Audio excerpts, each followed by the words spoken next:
Hello everyone. I hope everyone's been staying safe and practicing social distancing.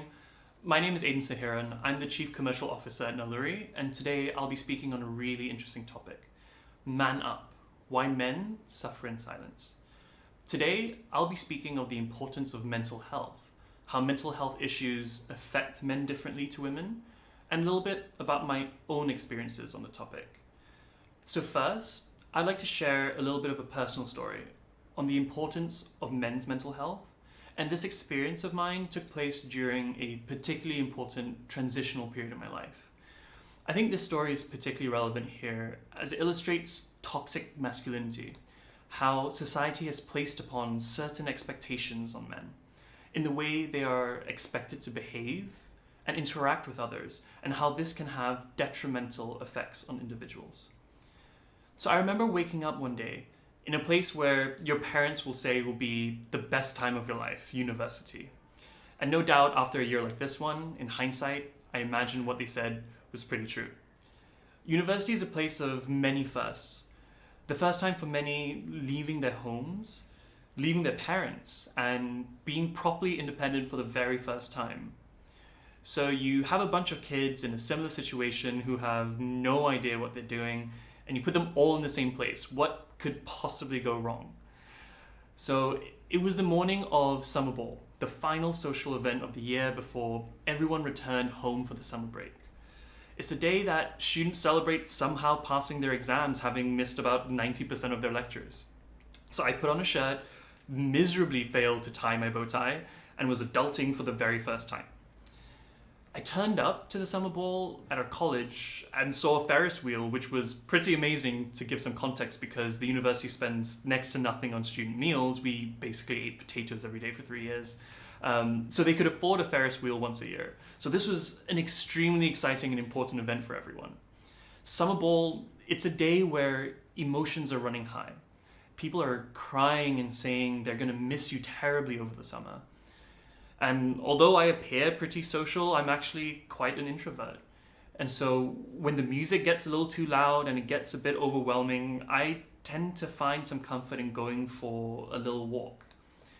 So I decided to venture away from all the loud music and on a bit of a stroll, and found myself walking towards my housemate, Sagar, who was sitting on a lonely looking bench. So I approached him. He was clearly quite deep in his thoughts. After speaking for a couple of minutes, he started crying and said to me what about 50 people said to me that same night: I'm really going to miss you. And of course, like with what the others said, I didn't think too much of it, and I told him I would miss him too and return to the celebrations. That was the last time I spoke to Sagar. Only a few months later, on October 16th, 2014, Dr. Sangeeta Naresh, Sagar's mother, and a practicing NHS doctor in London, came home from work one day and found a letter on her staircase. It read, "I love you, Mum, but I cannot take this anymore. I'm sorry." This being his recently diagnosed depression. She frantically tried to contact him, to no avail, and eventually called the police. Later on that day, the transport police knocked on her door and said they had found someone matching Sagar's description. They handed her his keys, his wallet, and described his clothes, and she knew immediately that her worst nightmare had become a reality. Sagar Naresh jumped in front of a train to end his internal battle with his mental health issues. Early that morning, he turned up at a train station's platform and paced back and forth for hours. There were hundreds, if not thousands, of people who passed this young man, including passengers and even staff at the platform. Yet nobody asked this visibly distraught young man if he was okay. Until today, I replay that conversation that I had with Sagar on the bench at Summer Ball, and I ask myself the same question over and over again: should I have known?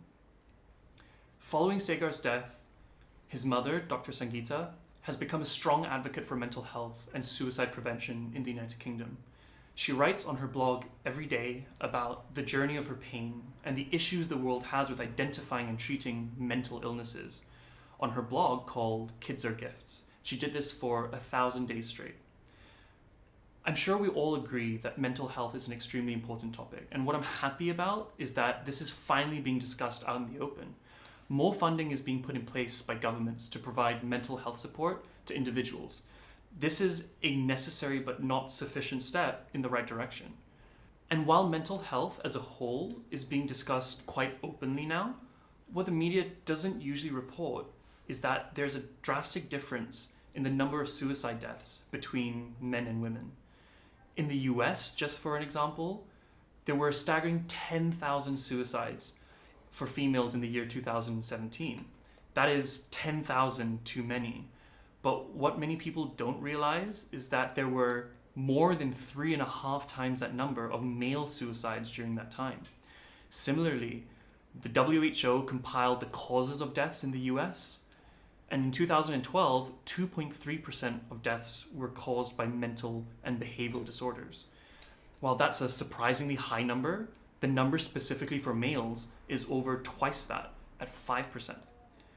But the large divide in the incidence of suicide between males and females is probably best illustrated by the following statistic. Around the world, 2% of countries have a suicide rate of more than 15 suicides per 100,000 females. 2% of all countries. But guess what this rate is for males? 20 times that number. 40% of all countries have a suicide rate of greater than 15 per 100,000 males. So why the difference? And here we should talk a little bit about the concept of toxic masculinity. Toxic masculinity is a term often used to describe the negative aspects of exaggerated masculine traits, like being strong and independent.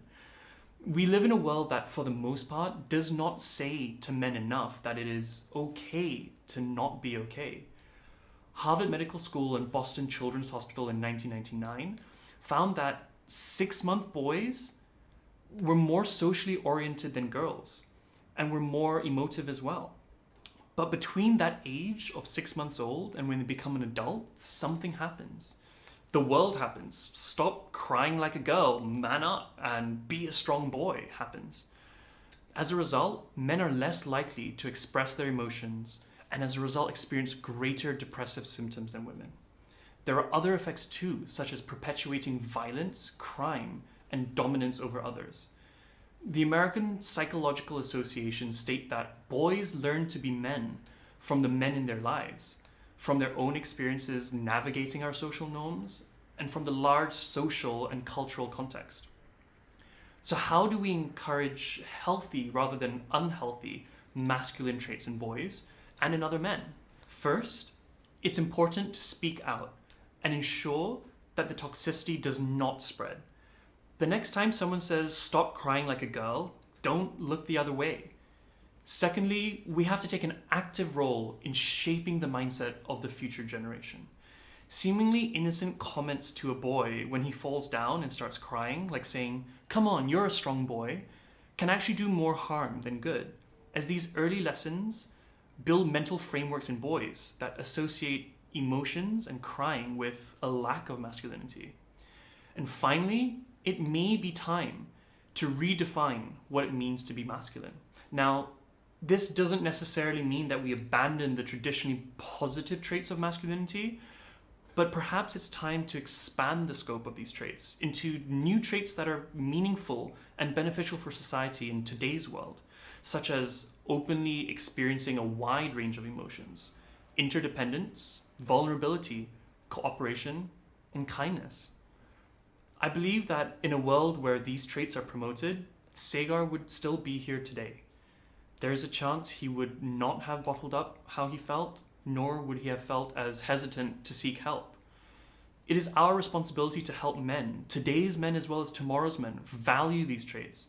And by doing this, I truly believe we can create a world and society that says to men more often that it is okay not to be okay.